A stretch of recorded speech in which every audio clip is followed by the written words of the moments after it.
Welcome all. कैसे हैं आप सब।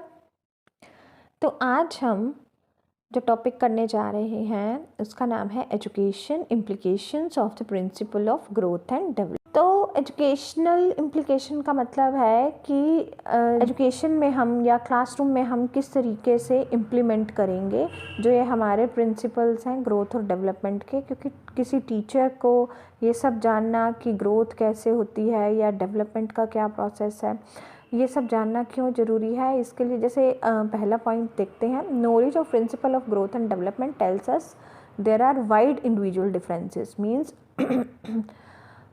इंडिविजुअल डिफरेंसेस होते हैं हम सब में, मतलब कोई भी एक इंसान दूसरे इंसान जैसा नहीं होता।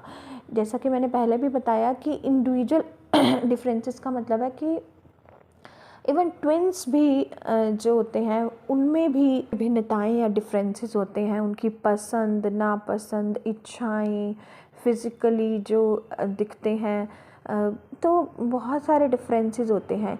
ये बात का पता टीचर को होगा तो वो प्लान कर पाएगा जो उसका टीचिंग का कोर्स है या जो भी टीचिंग एक्सपीरियंसेस देने हैं वो इंडिविजुअल डिफरेंसेस के हिसाब से दे पाएगा। मीन्स हो सकता है किसी बच्चे को बुक में से अच्छे से समझ आता हो, किसी बच्चे को लेक्चर मेथड से अच्छे से समझ आता हो, किसी बच्चे को हो सकता है डेमोन्स्ट्रेशन से अच्छे से समझ आता हो।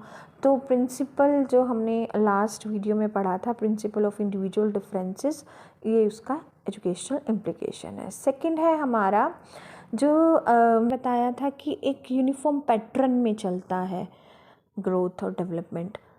तो हम ये एक्सपेक्ट कर सकते हैं कि इस स्टेज पे बच्चा ये फिज़िकल इम्प्रूवमेंट या डेवलपमेंट दिखाएगा, चलना सीखेगा। हम 1 साल तक बच्चा चलने लग जाता है, बच्चे में कोई दिक्कत तो नहीं है। पेरेंट्स के लिए ये चीज़ हो सकती है, या क्लासरूम में भी बच्चे का IQ कितना है या इस एज तक इतनी समझ विकसित हो जानी चाहिए।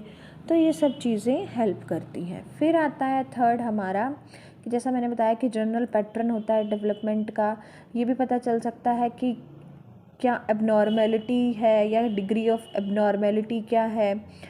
तो ये सब चीज़ हमें हेल्प करती हैं। उसके अलावा प्रिंसिपल ऑफ इंटर रिलेशन हमें ये बताता है कि किस तरीके से सारे एस्पेक्ट्स आपस में जुड़े हुए हैं, फिज़िकल भी मेंटल भी, ताकि हम अपनी स्टडीज़ को, अपने जो पढ़ाई का या जो लर्निंग एनवायरनमेंट, हम एग्जैक्टली वर्ड ये रहेगा, लर्निंग एनवायरनमेंट मतलब कितना कंड्यूसिव दे सकते हैं ताकि बच्चा जो है अच्छे से पढ़ाई कर पाए। तो ऐसा नहीं है कि बच्चे को एक एस्पेक्ट के लिए दूसरे एस्पेक्ट का कमज़ोर कर दें हम।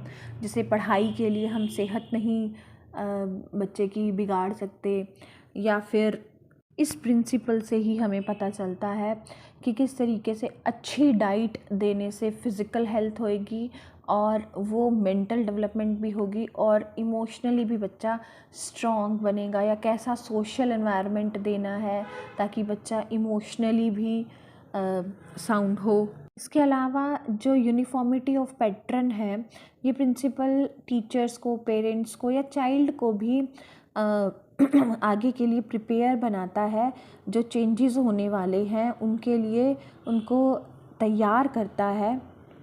यहाँ पे हम प्यूबर्टी का एग्जाम्पल ले सकते हैं कि प्यूबर्टी के लिए किस तरीके से एडोलेसेंट चाइल्ड को हम रेडी कर सकते हैं, नॉलेज दे सकते हैं। उसके बाद आता है प्रिंसिपल ऑफ हेरिडिटी एनवायरनमेंट वाला, कि किस तरीके से हेरिडिटी और एनवायरनमेंट, मैंने बताया था, दोनों ग्रोथ और डेवलपमेंट के लिए रिस्पॉन्सिबल हैं। तो किस तरीके से यहाँ पे हेरिडिटी में तो देखो अब कुछ नहीं किया जा सकता है जो बच्चे ने इनहेरिट किया, लेकिन एनवायरनमेंट जो है उसको इतना अच्छा दें ताकि उसकी ग्रोथ और डेवलपमेंट बहुत अच्छी हो। तो इस तरीके से knowledge of principle of growth and development help करती है वेलबींग में यंगस्टर्स की, और टीचर्स को बच्चे को समझने में और क्लासरूम में किस तरीके से हैंडल करना है। तो ये थे हमारे educational implication of growth and development.